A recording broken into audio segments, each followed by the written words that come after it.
하나님 말씀 봅니다. 요한복음 우리 8장입니다. 요한복음 8장 우리 12절 말씀부터 읽겠습니다. 요한복음 8장 우리 12절 말씀부터 우리 20절까지 말씀인데 한 절씩 교독하시고 우리 20절을 함께 읽겠습니다. 예수께서 또 말씀하여 이르시되 나는 세상의 빛이니 나를 따르는 자는 어둠에 다니지 아니하고 생명의 빛을 얻으리라. 바리새인들이 이르되 내가 너를 위하여 증언하노니 증언은 참되지 아니하도다. 예수께서 대답하여 이르시되 내가 나를 위하여 증언하여도 내 증언이 참되니 나는 내가 어디서 오며 어디로 가는 것을 알거니와 너희는 내가 어디서 오며 어디로 가는 것을 알지 못하느니라. 너희는 육체를 따라 판단하나 나는 아무도 판단하지 아니하노라. 만일 내가 판단하여도 내 판단이 참되니 이는 내가 혼자 있는 것이 아니요 나를 보내신 이가 나와 함께 계심이라. 너희 율법에도 두 사람의 증언이 참됐다 기록되었으니 내가 나를 위하여 증언하는 자가 되고 나를 보내신 아버지도 나를 위하여 증언하시느니라.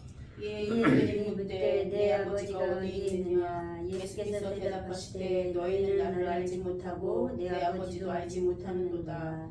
나를 알았더라면 내 아버지도 알았으리라. 이 말씀은 성전에서 가르치실 때에 황금암 앞에서 하셨으나 잡는 이가 없으니 이는 그의 때가 아직 이르지 아니하였음이로라. 아멘.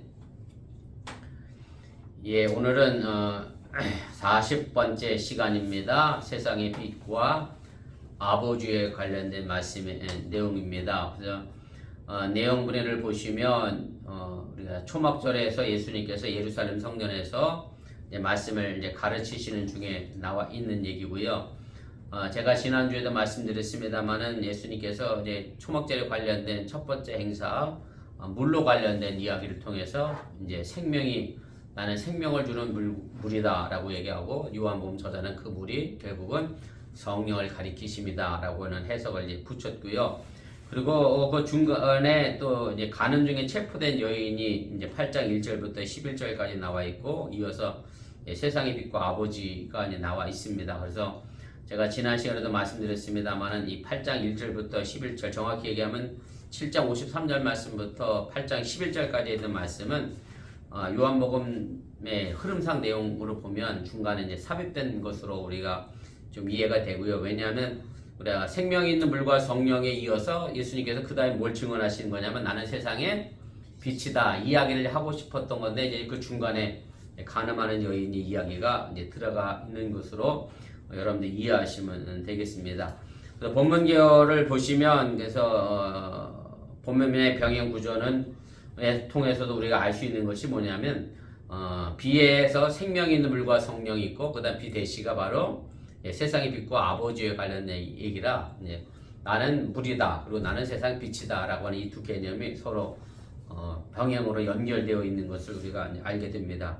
아무튼 이 단락은 이제 간음 현장에서 체포된 여인을 이용한 종교 지도자들이 예수님의 시험 사건을 보도한 이후에 다시 세상의 빛으로서 오신 예수님이 자기를 증언하고 나타내는 그런 이야기고요. 그래서 이 사건도 여전히 초막절 끝날 즈음에 우리가 예수님께서 나는 생명이 있는 물이라고 말씀하셨던 것이 명절 끝날 즈음에 하셨다라고 그렇게 기록이 되어 있는데 아무튼 이 말씀도 초막절 마지막 날 이제 배경으로 주어진 것이 이제 분명하고 예수님을 자기를 이제 세상의 빛으로 이제 선언을 하시게 됩니다. 그래서 초막절에는 이제 두 가지 전통적인 의식이 있었는데요. 제가 거기 각주 일본에도 달아드렸는데 첫 번째가 뭐냐면 이제 초막절 7일 동안 실로한 눈물에서 물을 들여다가 이제 금 주전자로 옮겨서 성전에 있는 제단 옆그릇에 붓는 의식을 하나 했고요. 이것을 통해서 예수님은 나는 생명의 물이라고 하는 말씀을 하셨고 또 하나의 초막절 전통이 뭐냐면 성전의 여인의 뜰에서 4개의 황금 촛대에 이제 불을 밝혀서 예루살렘으로 빛으로 밝힌다라고 하는 그런 상징적 의식을 행했는데 바로 예수님도 이 상징적 의식을 통해서 나는 세상에 어둠을 물리치고 밝은 빛을 드러내는 빛으로 왔다라는 것을 이제 선언하시고 이야기를 하시게 됩니다. 예수님께서 이렇게 이제 증언을 하니까 5번입니다. 바리새인들이 이 증언에 대해서 즉각 반응하며 이의를 제기합니다. 뭐냐면 예수님의 증거가 너가 스스로 얘기하는 거니까 참되다 말할 수 없다라고 이제 이야기를 하게 됩니다. 그랬더니 예수님께서 아니다. 내가 하는 증거는 그 어떤 것보다 진실되고 참되다. 왜냐하면 나는 나 스스로 나를 증언하는 게 아니라 나는 어디서부터 왔느냐면 하늘 아버지로부터 하나님 아버지께로부터 왔기 때문에 그리고 진실하신 성부 하나님의 증거를 받고 있기 때문에 자신의 증거는 이제 참되다라고 그렇게 이제 강조를 하시게 됩니다. 이렇게 얘기했더니 이제 바리새인들은 어떻게 이해를 했느냐면 자신이 하늘 아버지부터 왔다니까 그럼 네 아버지가 도대체 어디 있느냐 누구냐라고 질문을 하게 되고요. 그래서 예수님께서 그 질문에 대하여 이제 마지막으로 성령을 언급하시면서 오늘 이야기를 이제 마무리하시게 되는데 결국 오늘 여기 나와 있는 이야기 보면 예수님이 나는 생명의 물이다라고 이야기하고 요한복음 저자가 뭐라고 했겠죠? 그 물은 곧 성령을 가리키심이라 그랬거든요. 그래서 예수님이 성령을 이야기했고 그리고 지금 이 단락에서는 나는 어디서부터 왔느냐? 하늘로부터 왔다. 그래서 하나님 아버지와 연결시켜서 삼위일체 교리를 확립하는 어떤 근간을 이루고 있는 내용 중에 한 부분임을 여러분들도 기억해 두시면 좋겠습니다. 우리 본문 주석을 좀 차례대로 보고 자세히 좀 살펴보겠습니다. 예수님은 자신을 무엇이라 오늘 증언하셨습니까? 오늘 12절에 있는 말씀인데 예수께서 또 말씀하여 이르시되 나는 세상의 빛이니 나를 따르는 자는 어둠에 다니지 아니하고 생명의 빛을 얻으리라. 그래서 예수님은 자신을 세상의 빛이라고 말씀하시게 됩니다. 근데 사실은 이 그 앞부분에 나와 있는 이야기가 이제 가는 중에 잡힌 여인의 이야기가 있었잖아요. 근데 예수님께서 이 여인을 용서하시면서 뭐라고 말씀하셨느냐면 다시는 죄를 짓지 말라고 말씀하셨는데 뭐 또 다른 말로 이야기하면 오늘 본문과 연결시켜 이야기하면 어두움에 살지 말고 이제 빛 가운데 살아라. 이런 세상으로 우리가 해석할 수 있고 그 가는 중에 잡힌 여인에게 다시금 어두운 세상으로 가지 말라는 의미로도 우리가 충분히 이해하고 해석을 하게 됩니다.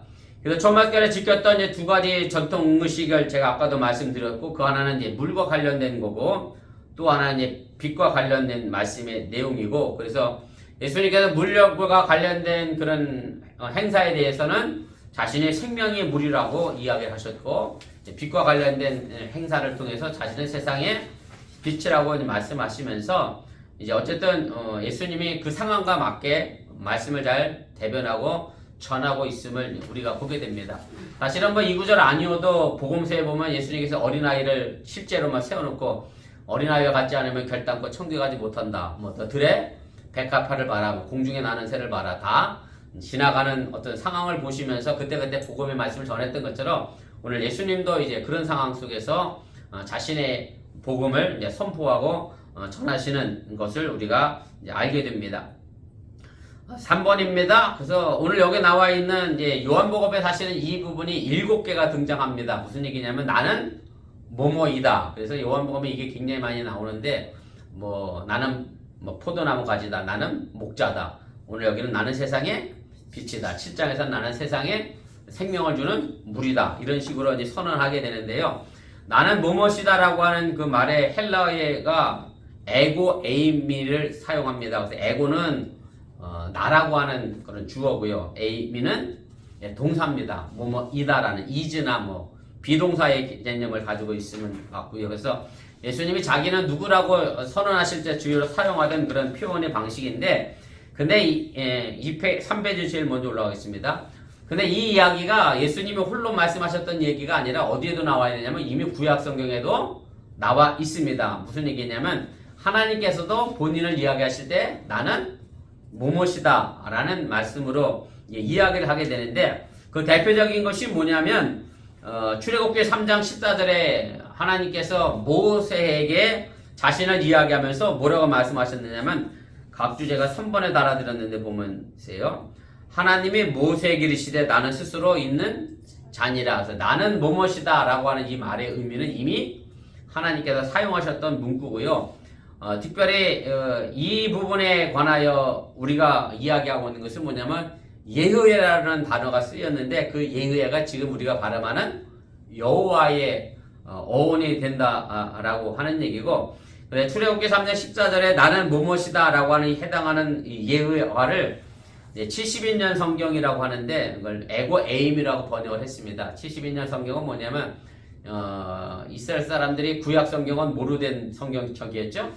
히브리어 성경책이었고 그래서 그런데 히브리어를 알고 있는 사람들이 거의 없어졌어요. 왜냐하면 이제 헬레니즘 문화가 그리스 문화가 그 시대를 점령했기 때문에 다 헬라어를 사용하고 그리스 문화를 사용하려고 하니까 구약 성경에 있는 히브리어를 헬라어로 번역을 하게 됩니다. 그 번역한 성경이 바로 72년 성경이고요. 그래서 구약 성경의 헬라어 번역본 가장 오래된 성경을 70인역이라고 여러분들이 상식적으로 좀 이해해 주시면 좋겠습니다. 그래서 제가 각주 4권에 이미 그것을 달아드렸는데, 그래서 이집트에 있는 유대인 공동체들 때문에 쉽게 말하면 우리나라 한문으로 된 것을 미국에 살고 있는 교포들에게 전한다고 영어로 번역한 식의 그런 성경이 바로 72년 성경입니다. 그래서 그 예의화라고 하는 그 히브리어 단어를 72년 성경에서는 에고 에이미로 번역을 해놨어요. 나는 뭐뭇이다. 그래서 예수님께서 이 구절에서 사용하고 있는 이 에고 에이미를 통해서 하나님이 제1 성부 하나님이라고 하면 예수님은 제2 성자 하나님으로서 자신의 본질을 나타내는 그런 완곡한 표현이라고 우리가 이해하면 되겠습니다. 5번입니다. 그래서 예수님은 자신을 이제 세상의 빛이라고 이제 계시를 하셨습니다. 여기서 세상에 해당하는 헬러가 여러분들이 보시면 뭐 투는 전치사니까 그렇고 그 다음에 나오는 게 코스모거든요. 여러분 코스모스라고 하는 영어 단어가 있잖아요. 이거 뭐지? 꽃피는 거 말고 또 하나 코스모스라는 영어 단어 의미는 우주라는 단어가 있잖아요. 그래서 세상의 빛이라고 말씀하셨던 것은 예수님은 어느 특정 사람을 위하여 이 땅에 오신 분이 아니라 온 인류를 위하여 자신이 오셨음을 이야기하고 자신이 온 인류를 위하여 이 땅에 말씀으로 육신을 입고 오신 성육신을 하셨음을 우리에게 분명하게 이제 보여주게 됩니다. 제가 뭐 수요 성경 공부 시간에도 한번 말씀드렸습니다만 유대교의 아주 큰 맹점이 뭐냐면 유대교는 유대인들에게만 종족의 개념에 묶여서 확장성을 굉장히 잃어버렸는데 사실은 예수님은 한 유대계의 종족만을 위함이 아니라 온 인류를 위하여 이 땅에 오신 분이기 때문에 말 그대로 남녀노소나 민족이나 종족이나 시대나 모든 공간을 다 초월해서 우리에게 참된 구세주가 된다라고 하는 사실을 여러분들이 이해하시면 되겠습니다.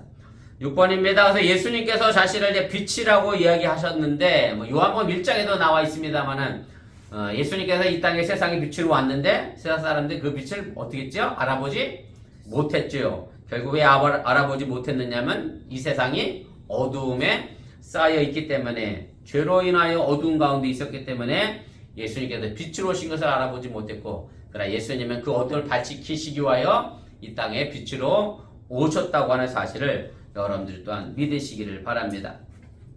그래서 이 빛은 사람들이 일반적으로 알고 있는 이런 우리가 뭐 이렇게 물리적 그런 빛을 의미하는 게 아니라 우리에게 영원한 생명을 주시기 위하여 구원하시기 위하여 오신 빛이고 우리가 다시는 어둠에 붙잡히지 않고 죄의 종로로 자지 않도록 우리에게 자유를 주신 빛이라고 하는 사실 또한 여러분들이 기억하시기를 바랍니다.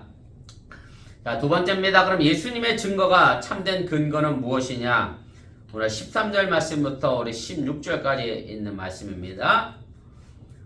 바리새인들이 이르되 내가 너를 위하여 증언하니 내 증언은 참되지 아니하도다. 예수께서 대답하여 이르시되 내가 나를 위하여 증언하여도 내 증언이 참되니 나는 내가 어디서 오며 어디로 가는 것을 알거니와 너희는 내가 어디서 오며 어디로 가는 것을 알지 못하느니라. 너희는 육체를 따라 판단하나 나는 아무도 판단하지 아니하노라. 만일 내가 판단하여도 내 판단이 참되니 이는 내가 혼자 있는 것이 아니요 나를 보내신 이가 나와 함께 계심이라. 이렇게 예수님이 말씀을 하십니다. 그래서 예수님께서 나는 세상의 빛이라 라고 얘기했더니 바리새인들의 반응은 야, 네 증언은 참되지 않다. 왜냐하면 네 스스로가 이야기하고 있는 걸 그걸 누가 믿겠느냐. 다른 증인이 있어야지 너 스스로 혼자 하는 것은 일방적이기 때문에 믿을 수가 없다. 사실은 이제 구약의 율법에 근거해서 한 말이기도 합니다. 구약의 율법에는 어떤 사람을 죄를 정죄하려고 하면 또 혹은 사람을 죽인 사람을 살인시키려고 하면 꼭 두세 사람의 증인이 필요했기 때문에 그렇고요. 그래서 누군가가 예수님과 같이 증언해 주면 상관이 없는데 지금 자기 혼자 스스로 나는 세상의 빛이라고 얘기하니 그걸 누가 믿겠느냐라고 이제 이야기를 하게 됩니다.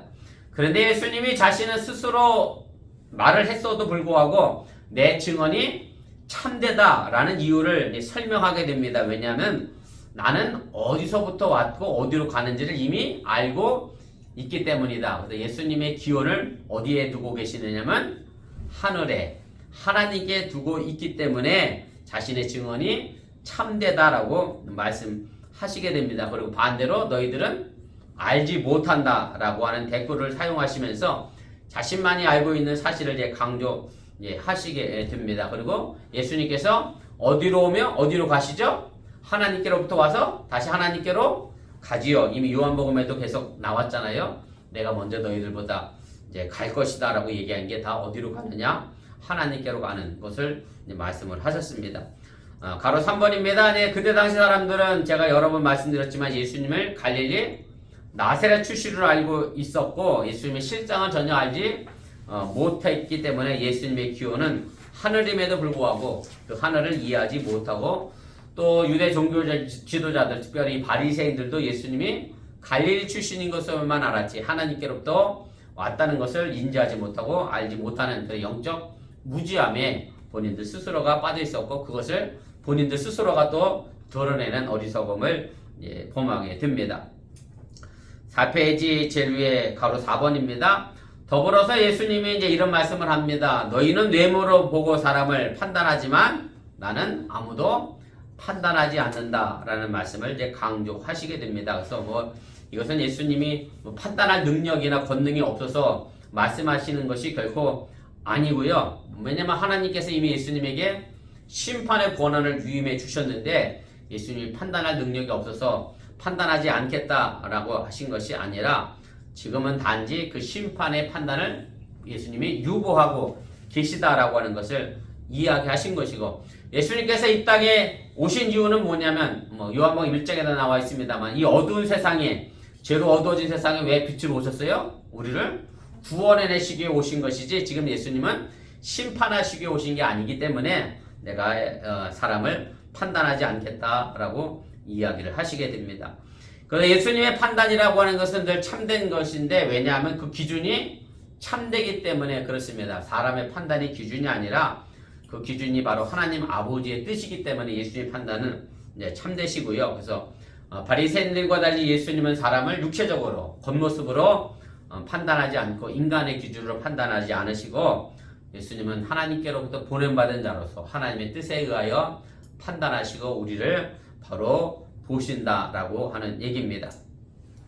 가로 6번입니다. 이제 예수님 자신이 이제 판단이 참된 분명한 이유는 뭐냐면 예수님을 보내신 이가 예수님과 함께 하고 있기 때문에 그렇습니다. 그래서 예수님께서 자신이 홀로 스스로 판단하고 말하는 것이 아니라 항상 하나님이 자신과 함께 동행하여 주시기 때문에 그 위치에서 예수님이 말씀하시기 때문에 예수님의 증언은 늘 참되다라고 하는 얘기고 사실 이렇게 이야기하는 것 자체가 바리새인들 입장에서 보면 예수님이 신성 모독하는 왜냐하면 자신을 누구랑 자꾸 동등하게 만들지요 하나님과 동등하게 이야기하시기 때문에 신성 모드로 간주해서 어떻게 하든 예수님을 잡아 죽이려고 애를 쓰는 그런 일들을 벌이게 됩니다.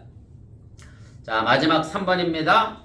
예수님의 증거가 참된 그럼 두 번째 근거가 무엇이냐 오늘 17절부터 20절까지 나와 있는 말씀의 내용인데 제가 읽겠습니다.